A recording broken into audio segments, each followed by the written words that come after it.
صلی علی نبینا صلی علی محمد۔ اور یہ بیان کیا جاتا ہے کہ روشنی نازل ہو، آسمان میں بادل ہوں، چھینٹیں پڑیں اور خاص قسم کی روشنی کا آپ مشاہدہ کریں۔ اس کی قطعی نشانی یہ ہے کہ انسان کے اندر ایک ایسی پاک تبدیلی پیدا ہو کہ اس کا ماضی اس کے مستقبل سے جدا ہو جائے۔ مگر یہ وہ راتیں ہیں جن میں انسان کی تقدیر بنائی جاتی ہے اور انسان اس تقدیر کی بننے کی راہ میں روک بھی بن جاتا ہے اور خود اپنے مقدر کو بگاڑ بھی لیتا ہے، اور خدا تعالیٰ کی طرف سے یہ فیصلہ ہوتا ہے کہ کس کا مقدر بنا ہے اور کس کا بگڑا ہے۔ ان معنوں میں بھی لیلۃ القدر کا تعلق ساری انسانی زندگی کے ماحصل سے ہے، اور انہی معنوں میں اللہ تعالیٰ فرماتا ہے خیر من الف شہر، یہ 1000 مہینوں سے بہتر ہے۔ 1000 مہینہ انسان کی اوسط زندگی کو ظاہر کرتا ہے، اور ایک قدر کی رات جس میں انسان کی تقدیر بن جائے وہ اس کی ساری زندگی سے بہتر ہے، کیونکہ اس کے ساری زندگی کی غفلتیں، اس کے گناہ اس رات میں دھوئے جا سکتے ہیں، اور اگر یہ رات اسے نصیب نہ ہو تو ساری زندگی باطل ٹھہرتی ہے۔ لیلۃ القدر جس کی تلاش کا حضرت اقدس محمد مصطفیٰ صلی اللہ علیہ وآلہ وسلم نے آخری عشرے میں طاق راتوں میں حکم دیا ہے، اس کا ایک تعلق تو فرد کے ساتھ ہے اور ایک معین رات کے ساتھ ہے، یعنی ایسی رات آتی ہے جس میں قبولیت کا ایک خاص لمحہ انسان کو عطا کیا جاتا ہے، اور یہ رات ایک معین رات بن کر آتی ہے، اور آخری عشرے میں 21ویں، 23ویں، 25ویں، 27ویں یا 29ویں رات لیلۃ القدر ہو سکتی ہے۔ فرمایا اس کو تلاش کرو۔ اس کا مطلب یہ ہے کہ آخری عشرے میں غیر معمولی طور پر جد و جہد کرو اور اپنی کمریں کس لو، جیسا کہ حضرت محمد مصطفیٰ صلی اللہ علیہ وسلم کے متعلق حضرت عائشہ بیان فرماتی ہیں کہ آخری عشرے میں اپنی کمر کس لیا کرتے تھے۔ پہلے بھی بہت عبادت کرنے والے تھے، مگر عبادت کا جو جوش و خروش آخری عشرے میں ظاہر ہوتا تھا اس کی کوئی مثال نہیں، اس کو بیان نہیں کیا جا سکتا۔ اور تلاش کرو کہ تمہیں نصیب ہو جائے، جس کا مطلب یہ ہے کہ یہ رات ہے تو معین لیکن ہر شخص کے مقدر میں نہیں ہے، اور قدر کے ایک یہ بھی معنی اس رات پر صادق آتے ہیں کہ یہ رات خود بخود ہاتھ بڑھا کر ہر ایک کو نصیب نہیں ہو سکتی، بلکہ یہ رات خود فیصلہ کرے گی کہ میں نے کس کا مقدر بننا ہے اور کس کا مقدر نہیں بننا۔ بس ان معنوں میں افراد کے ساتھ بھی اس کا تعلق ہے۔ ایک معین رات آتی ہے، معین اشخاص کو نصیب ہوتی ہے، اور بہت سے ہیں جو بدنصیبی میں محروم رہ جاتے ہیں۔ اس کی پہچان میں نور کی تلاش کی بہت باتیں کی جاتی ہیں، اور یہ بیان کیا جاتا ہے کہ روشنی نازل ہو، آسمان میں بادل ہوں، چھینٹیں پڑیں اور خاص قسم کی روشنی کا آپ مشاہدہ کریں، لیکن حقیقت یہ ہے کہ یہ مغفرت کی رات ہے، بخشش کی رات ہے اور پاک تبدیلی کی رات ہے۔ وہ نور ہے جس کو تلاش کرنا چاہیے، اور یہ نور ظاہری طور پر بھی متمثل ہو سکتا ہے، اس سے انکار نہیں، لیکن یہ دل میں ایک شعلے کے طور پر گرتا ہے، اور جس کے دل پر یہ نور نازل ہو وہ جان لیتا ہے کہ آئندہ اس کی زندگی ایک تبدیل شدہ زندگی ہے، اس پر انقلاب آ چکا ہے، پہلی زندگی نہیں رہی، اور پہلی زندگی اس کے مقابل پر ایک رات دکھائی دیتی ہے جس کے آخر پر وہ توبہ اور قبولیت کی فجر نمودار ہوتی ہے، جس کے متعلق فرمایا گیا حتی مطلع الفجر۔ ان کے اندھیرے کس طرح راتوں میں روشنیوں میں تبدیل کیے جائیں گے؟ اس کے جواب کے طور پر یہ لیلۃ القدر ہمیں ایک نعمت خدا تعالیٰ کی طرف سے عطا ہوئی ہے، اور یہ فرمایا گیا ہے کہ تم سارا سال جتنی کوشش کرتے ہو، ساری زندگیاں جتنی کوشش کرتے ہو، اور تم ان کوششوں کے نتائج حاصل کرنے میں ناکام رہ جاتے ہو، تمہارے لیے مایوسی کی کوئی بات نہیں۔ جس ذات کو میں نے دنیا کے اندھیروں کو روشنی میں تبدیل کرنے کے لیے بھیجا ہے، اس ذات پر جس رات میں نے یا جن راتوں میں نے قرآن کریم کا نزول فرمایا، یہ راتیں مجھے اتنی پیاری ہیں کہ اگر ان راتوں میں اٹھ کر میرا کوئی بندہ مجھ سے کامل خلوص کے ساتھ بخشش طلب کرے گا اور اپنے پرانے گناہوں سے تائب ہوتے ہوئے میرے غفران کی چادر میں لپٹنے کے لیے بے چین ہو جائے گا، تو میں اس سے وعدہ کرتا ہوں کہ یہ رات اس کی زندگی کی تمام راتوں اور تمام دنوں سے زیادہ بہتر ہوگی، اور وہ اپنی زندگی کے مقصود اور مطلوب کو پا جائے گا۔ بس حضرت صلی اللہ علیہ وآلہ وسلم کی زندگی کا مقصود اور مطلوب دونوں دنیاؤں کو روشن کرنا، اور ہر زمانے کے لیے روشن کرنا، اور ہر زمانے کے لیے روشن کرتے چلے جانا تھا، اور افراد کے لیے پیغام یہ تھا کہ وہ ایسی رات کو تلاش کریں جس سے ان کی ساری زندگی روشن ہو جائے۔ چنانچہ لیلۃ القدر کا دور، یعنی اس آخری عشرے کا دور، ہمارے لیے وہ مبارک رات لے کر آتی ہے، لیکن افسوس ہے کہ ہم اکثر اس عشرے کی خاص راتوں میں سے گزرنے کے بعد، لیلۃ القدر کو تلاش کرتے ہوئے گزرنے کے باوجود، پھر واپس اپنی تاریک راتوں کی طرف لوٹ جاتے ہیں۔ وہ تاریک راتیں جو ہمارے اپنے گناہوں اور ہماری اپنی کمزوریوں کی راتیں ہیں، جن کو لیلۃ القدر نہیں کہا گیا، جو صرف راتیں ہی ہیں، کیونکہ ان کے ساتھ قدر کی کوئی خوشخبری نہیں دی گئی۔ بس یہی وہ راتیں ہیں جو قدر کی راتیں ہیں، جن میں خدا تعالیٰ کی تقدیر خیر بھی ظاہر ہوتی ہے اور تقدیر شر بھی۔ تقدیر شر ان بد نصیبوں کے لیے جو ان راتوں سے فائدہ اٹھائے بغیر ان سے گزر جاتے ہیں، اور تقدیر خیر ان کے لیے جو ان راتوں میں سے کوئی ایک ایسا لمحہ پا جاتے ہیں جس کی چمک دمک، جس کی لمحات ان کی ساری زندگی کی تاریکیوں کو روشن کر دیتی ہے۔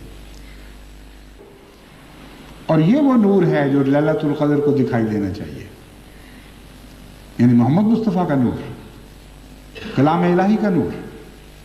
جو در حقیقت ایک ہی چیز کے دو نام ہیں۔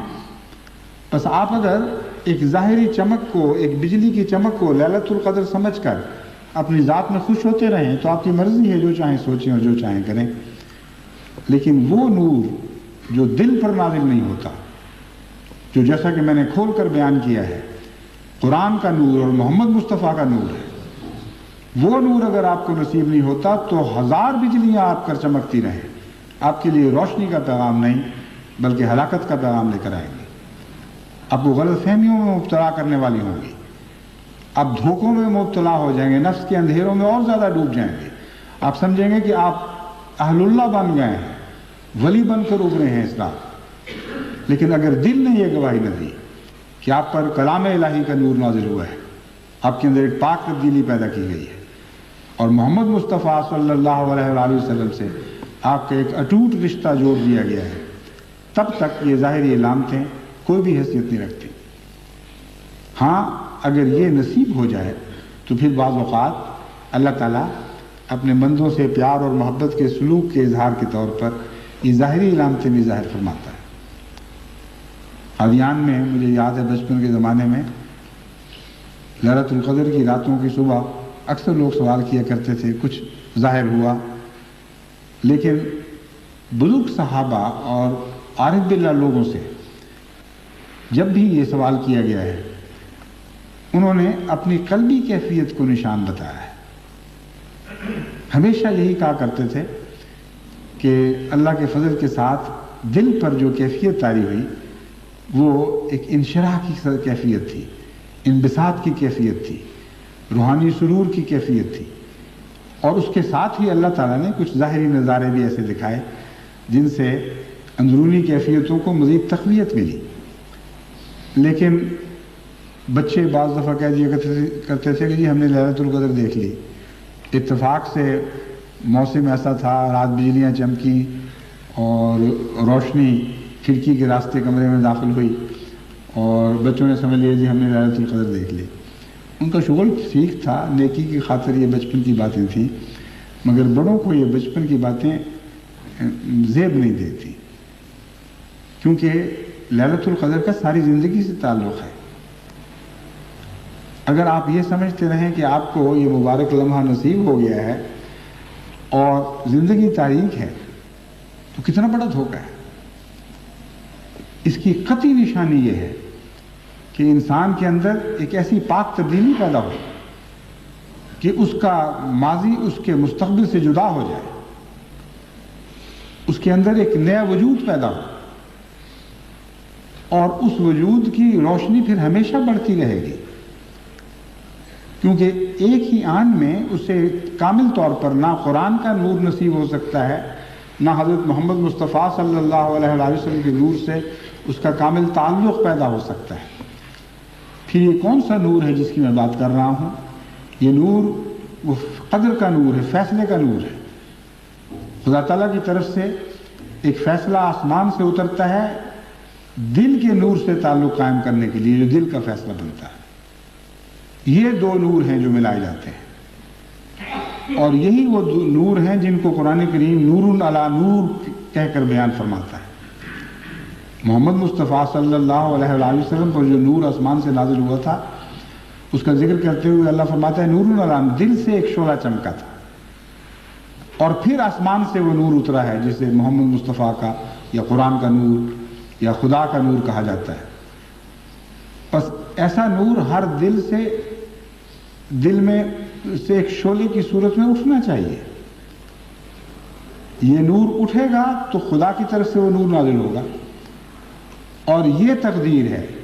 جو لیلۃ القدر کی تقدیر سے تعلق رکھنے والی تقدیر ہے، جو ہر انسان پر آ سکتی ہے اور ہر انسان کے نصیب میں ہے اگر وہ چاہے تو۔ بس اپنے اندر دعاؤں کے وقت کوئی ایسی پاک تبدیلی پیدا کرنا جس کے بعد آپ دنیا کے نہ رہیں بلکہ خدا کے ہو جائیں، اور پھر خدا تعالیٰ کی طرف سے قبولیت کی کچھ علامتیں مشاہدہ کرنا جو آپ کے دل کو ہلا کر رکھ دیں اور آپ کی موت کو ایک زندگی کا نیا پیغام دے دیں۔ وہ موت جو آپ نے خدا کی خاطر قبول کی تھی، اس موت کو زندگی میں تبدیل کریں اور خدا کی خاطر دنیا سے تعلق کا توڑ کر دنیا کی روشنیوں سے منہ موڑ کر جب آپ نے اپنے لیے ایک قسم کا اندھیرا قبول کیا تو خدا تعالیٰ کا نازل ہونے والا نور اس اندھیرے کو یک دفعہ روشنی میں بدل دیتا ہے، یعنی ایسی امید میں تبدیل کر دیتا ہے جس کے بعد آپ کا نور خدا تعالیٰ کے فضل اور اس کے منشاء کے مطابق تدریجاً بڑھتا رہتا ہے۔ بعضوں میں زیادہ تیز رفتاری سے بڑھتا ہے، بعضوں میں نسبتاً کم تیز رفتاری کے ساتھ بڑھتا ہے، اور یہ نور انسان کی حفاظت کرتا ہے۔ اور انسان کے لیے اس حفاظت کے لیے ضروری ہے کہ وہ استغفار سے کام لے۔ مغفرت کا اس نور کو بچانے اور سنبھالنے کے ساتھ گہرا تعلق ہے۔ حقیقی لیلۃ القدر تو اسی کی ہے جس کا یہ نور ہمیشہ کے لیے رہے، لیکن بعض دفعہ ایک انسان کو نور عطا ہوتا ہے لیکن اپنی غفلت سے اس کو سنبھال نہیں سکتا۔ اسے بچانے کے لیے اس کو جو کوشش کرنی پڑتی ہے اس کا نام استغفار ہے۔ بس ہم پر بھی لازم ہے جو کمزور ہیں، اگر خدا تعالیٰ ہمیں لیلۃ القدر عطا فرمائے، اور خدا کرے کہ ہم میں سے ہر ایک کو یہ لیلۃ القدر نصیب ہو، کہ ہم بھی اس نور کی پھر حفاظت کریں اور دل و جان سے اس پر نگران رہیں۔ اپنے نفس کی پھونکیں ہیں جن سے ہمیں ڈر کی زیادہ ضرورت ہے۔ دشمن کی پھونکیں بے حقیقت اور بے معنی ہیں، لیکن نفس کی پھونکیں زیادہ خطرناک ہیں، وہ زیادہ اس نور کو بجھانے کی صلاحیت رکھتی ہیں۔ اس لیے یہ بھی دعا سکھائی گئی کہ ہم من شرور انفسنا ومن سیئات اعمالنا، من سیئات اعمالنا، اے خدا ہم تجھ سے پناہ مانگتے ہیں من شرور انفسنا، اپنے نفس کے شرور سے، ومن سیئات اعمالنا، اور اپنے اعمال کی بدیوں سے۔ یہ سب سے زیادہ خطرناک حملہ ہے جو انسان پر ہو سکتا ہے، اور وہ شیطان اس نور کو بجھانے پر درپے ہوتا ہے جو انسان کے رگ و ریشے میں موجود ہے۔ بس دعا کرتے رہنا چاہیے کہ اللہ تعالیٰ اس رمضان میں ہمیں ایسی حالت میں داخل فرمائے کہ ہم میں سے کثرت سے اس رمضان کے اس آخری حشرے میں ہمیں اس حالت میں داخل فرمائے کہ ہم میں کثرت سے لیلۃ القدر کی زیارت کرنے والے پیدا ہوں، ایسے خوش نصیب پیدا ہوں جن کو خدا تعالیٰ کی طرف سے قرآن اور محمد کے نور کے ساتھ ایک دائمی تعلق عطا ہو، اور وہ تعلق ان کی سابقہ تمام زندگی کے اندھیروں کو روشنی میں بدل دے۔ ایسے لوگ اگر پیدا ہوں گے تو پھر زمانے کی تقدیر ان سے وابستہ ہے۔ یہی وہ لوگ ہیں جن کا سورہ عصر میں ذکر فرمایا گیا، وَالْعَصْرِ إِنَّ الْإِنسَانَ لَفِي خُسْرٍ۔ ہم زمانے کی قسم کھاتے ہیں، سارا زمانہ اس بات کا گواہ ہے کہ انسان بحیثیت انسان گھاٹے میں چلا گیا۔ مشرق بھی گھاٹے میں چلی گئی، مغرب بھی گھاٹے میں چلی گئی، شمال بھی اور جنوب بھی، کالے اور گورے اور زرد اور سرخ، تمام قومیں اس وقت گھاٹے کی حالت میں ہیں۔ إِلَّا الَّذِينَ آمَنُوا وَعَمِلُوا الصَّالِحَاتِ، ہاں سوائے خدا کے رسول، پاک رسول محمد مصطفیٰ کے شعروں کے، وہ مستثنا قرار دیے گئے ہیں۔ یہ وہ لوگ ہیں جنہوں نے حقیقی معنوں میں حضرت رسول اکرم صلی اللہ علیہ وآلہ وسلم کو قبول کیا اور آپ پر ایمان لائے، اور اس کے نتیجے میں آپ کے اعمال میں پاک تبدیلیاں پیدا ہوئیں۔ یہ وہ لوگ ہیں جو صبر کے ساتھ اور حق کے ساتھ اور صبر کے ساتھ زمانے کی تقدیر بدلنے کی کوشش کرتے رہیں گے، اور یہ وہ قدر ہے جو آپ کو عطا کی گئی ہے۔ اے جماعت احمدیہ، اس قدر کی رات کی قدر کرو۔ تم نے وہ صبح طلوع کرنی ہے جو نور مصطفی کی صبح ہوگی، تم نے وہ صبح طلوع کرنی ہے جو نور فرقان کی صبح ہوگی، لیکن دعاؤں اور عاجزی اور انکساری کے ساتھ، صبر کے ساتھ اور حق کے ساتھ، مستقل مزاجی کے ساتھ یہ جد و جہد کرتے ہوئے، اور یہ دیکھتے ہوئے کہ کیا تمہیں خود یہ صبح نصیب ہو گئی ہے کہ نہیں۔ اگر تمہیں یہ صبح نصیب ہو گئی تو یاد رکھو کہ دنیا کی تقدیر بھی روشن ہو جائے گی، اور اگر تمہیں یہ صبح نصیب نہیں ہوئی تو کس روشنی سے دنیا کی تقدیر بدلو گے۔